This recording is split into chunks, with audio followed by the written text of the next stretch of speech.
Hello, this is Ms. Moreland, and welcome to the Chapter 5 review. I want you for each one of these questions to always think about it before I go through the answer. So we're going to start with linear versus nonlinear. So this is actually the most recent topic we've done. So each question I want you to I'll give you a second, you don't even have to pause, and you can write down your answer and see if you get it right. So it says, which is not a linear function? And so you should be looking at these and thinking, that one is, it's got 8x, the slope is 8. That one is, it's got a y-intercept of 8. This one is the oddball out. X is on the bottom. That one just switches the x and the a around, so the slope is -1 and the y-intercept is 8. So C is the correct answer. To tell if the graph is nonlinear, this is pretty easy. All you have to do is look and see which ones are straight lines, and you should see that D is curved, so it is not linear. Right? Here's another equation. It says which equation is a linear function? Well, we can rule out that one. It's got the absolute value bars. Remember, that's the V shape that we learned about. This one is in standard form, so I'm going to just circle that one because I think that it is for now. This one's got a square root, and we're going to learn later that that graph looks like that. It's the swimmer's arm. And this one has an exponent, so it is nonlinear. Remember, that is our U-shaped. So the only one up here that is linear is B, and it is in standard form. Right? Then we're looking at tables. Tables are the trickiest to tell. So notice that all of these tables go up by 1 in the x's. So we don't need to even bother to check that. All we need to check is y's then. This one goes down 1, and then get from 2 to 3, I need to go up 1. This one goes down 1, down 1, down 1, down 1. So I know this one's linear. I know this one's not linear. This one goes up 0 each time. Even though it doesn't go up anything, remember that's just going to be a horizontal line, y equals 4, so this one is linear. This one goes down 2, down 2, down 2, and down 2. So this one is linear, so the only one that is nonlinear is table A. Right, now we're going to move on to slope and intercepts. So we've done graphs, equations, and tables, and those should be pretty easy to tell linear and nonlinear, excuse me. Now we're going to look at the x and y intercept. So if you remember the x-intercept, I always put that's parentheses, that's when y equals 0. So I'm going to take my 2x minus 9y equals 18, and I'm going to replace y with 0. Remember, when I multiply 0, that's just going to cancel out, so I'm left with 2x equals 18. Why did I just divide by x? I meant to divide by 2, excuse me. Let's backtrack. 2x equals 18, I'm going to divide by 2. 2's cancel. Left with x equals 9. Now, if we go to our graph, that means I go to, on the x-axis, the side-to-side, 1 to 9. 9. And remember, that's the point 9, 0, because the y-coordinate is 0. Now, I'm willing to bet the next slide asks me to find the y-intercept, and sure enough, it does. And recall, that's when x equals 0. So I'm going to replace x with 0. Remember, that cancels out, so I'm left with negative 9y equals 18. So I'm going to divide by negative 9. I'm left with y equals negative 2. And what that means is I go on the up and down, the y-axis, and I go down to negative 2. And that's the point 0, negative 2, because the x-coordinate is 0. And I believe on the last slide I had the point 9, 0. So if I look at this is a very shallow line. It doesn't have a very steep slope. There's where my line would be. It's a little off. I've got to connect up through that point. Right. The next one's going to be in standard form as well, and it's going to have you find the slope. So pause the video and see if you can find the slope. You should know this from your benchmark. Right, so you should be thinking, subtract 3x, negative 6 minus 3x, and then I need to divide by 2. Y is going to equal, now remember this was okay to leave it like on your benchmark, but now we need to spread it out. And this is going to simplify to negative 3. And now we can see that this is our y-intercept, and this is our slope. So the slope is negative 3 over 2. All right, this last problem is about intercepts, but now it's a word problem. So the Use Again thrift store pays you $3 per shirt and $4 per pant that you donate. So the equation 3x plus 4y equals 24 describes how many shirts, meaning x, and pants y you would need to donate to make $24. So let's say you want to go to dinner for $24. You're trying to make that money.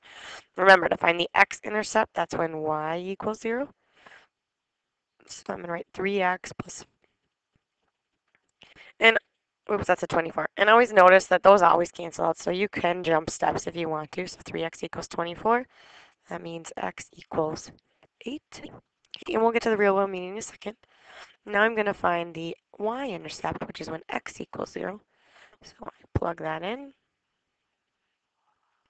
Remember, that's always gone when you multiply, so you have with 4y equals 24. So y equals 6. Okay, then let's just make a sketch of what's happening here. There's, oops, excuse me.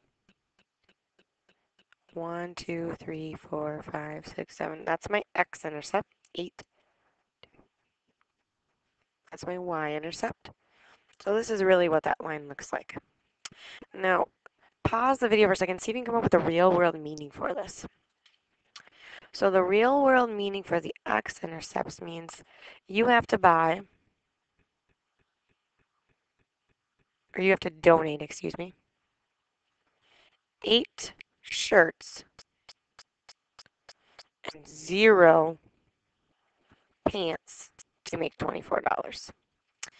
And you only have to donate 6 pants to be able to donate 0 shirts to make your $24. So ultimately, the intercepts mean that you only have to donate one type of item. So if you want to just donate shirts, you have to donate 8. That's your x-intercept. If you want to donate pants, you have to donate 6 to get your limit. All right. Now we're going to move on to writing equations, and these are the ones we practiced a lot at the beginning. So first, I want you to pause the video and find the slope. Right. So you should have done 5 minus 2. Oh gosh, I'm off the screen here, people. Oh goodness. Keep going. All right, so you want to do 5 minus 2 over 5 minus a negative 1. I'm going to change that to a positive. So 5 minus 2 is 3. 5 plus 1 is 6. Don't forget to simplify. The same thing as 1/2. Now I want you to write the equation in point slope. So remember, we write y minus blank equals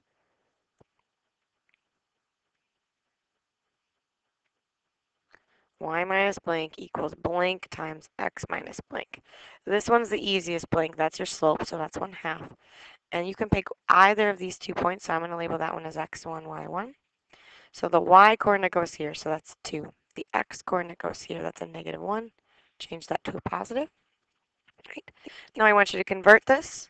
So remember, that's when you distribute. So I get 1/2 x plus 1/2. I'm going to add the 2 over, but I'm going to make a common denominator first. So 2 is the same thing as 4 over 2. So I'm going to add 4 over 2 to both sides. And my final answer is y equals 1/2 x, and 1/2 plus 4/2 gives me 5/2. And the last step would be to convert that to standard form. So I'm going to rewrite the equation that I got. Notice I have a 2 on the bottom of both of these, so I'm going to multiply the whole equation by 2. So the y, that, and that. So when I multiply y by 2, I just get 2y. When I multiply 1/2 x by 2, those 2 cancels. So I'm just left with 1x, and those 2 cancel, so I'm just left with 5. Okay, and remember, standard form is ax plus by equals c. So I need to move my x term over next to the y. And minus 1x from both sides, so I'm left with negative 1x plus 2y equals 5. And there is my standard form. And that's pretty much all what you need to know for writing equations. This one is a word problem that goes with writing equations. It says the speed of sound in 0 Celsius is about 331 feet. Remember, per second, we talked about per second. Which function could be used to describe the distance, feet d, that the sound will travel in s seconds? So distance is, we're not adding 331 to the number of seconds. We're not subtracting the distance, okay? So we can automatically rule out these two. because we want distance equals, okay? We don't want to multiply the 331 feet by the distance. We want to multiply it by the seconds. So B would be our best option here, because if I have 2 seconds, okay, then I'd multiply it by 331 and get a total of 662 feet that they've traveled. If I have 3 seconds, and get a total of 993 feet. So you repeatedly keep multiplying how many seconds you have to get the distance. Right. And this is going to be a good example of like a multiple choice type question. It says, which of the following is the graph of the line 3x plus y equals negative 2? Notice it's not in the form we want, so I'm going to subtract 3x from both sides. So y equals negative 2 minus 3x.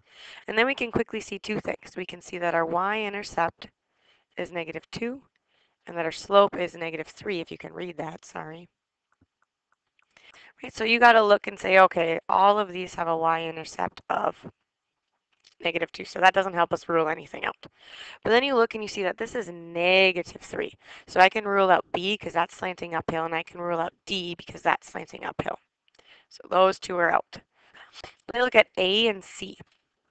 If I were to look at the slope, it looks like this one goes up 1 and over 3.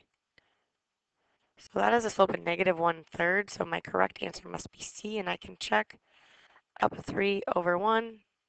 Yep, so that's the correct one. Right, I'm going to have you guys do this one, and I'll just give you the answer, so pause the video and find it. There's the answer to that one. You would distribute and then subtract the 7 over. Right, we're going to skip this one, and we'll come back to this one as well. Now we're going to move on to parallel and perpendicular. All right, the last thing we're doing is parallel and perpendicular. So these are quick. Pause it, write your answer, move on. Right, so this one is the easiest of the three. 2/3, negative 3/2. You should be remembering these are opposite reciprocals. So these are perpendicular. Right, the next one, a little bit harder. Actually, it's probably the hardest of the three because they're both in not a really great form. But notice this one, you can already tell the slope. That's point slope form, but you know that the slope's negative 2. So all I'm going to do is do this one. So I'm going to subtract 4x from both sides. Up to 2y equals 12 minus 4x. Divide by 2, and remember we need to separate it out into 12 over 2, which is the same thing as 6 minus 2x. So notice this one also has a slope of negative 2. Remember, slope is the one that's always next to the x. Don't think the 6 is slope, it's negative 2. So since they have the same slope, these are parallel. And now we move on to our last one. This one is about the same. So pause it, see what you get, solve the second equation for y. Right, so we're going to subtract 2x. 8y equals 16 minus 2x. I'm going to divide by 8. So y equals 2 minus 2x. And that's great. You're going, oh, that doesn't really help me. Remember, you always need to simplify. 2a is the same thing as 1/4. So I notice this one has a slope of negative 4, positive 4. Remember we talked about whenever you want to flip a whole number, you have to put a 1 under it. So it is reciprocal, and 1 is positive, 1 is negative. So these two are also perpendicular. All right, make sure you study for the test. We've gone over linear, nonlinear, writing equations in slope, point slope, slope-intercept in standard form, and intercepts, and now we've gone over parallel and perpendicular.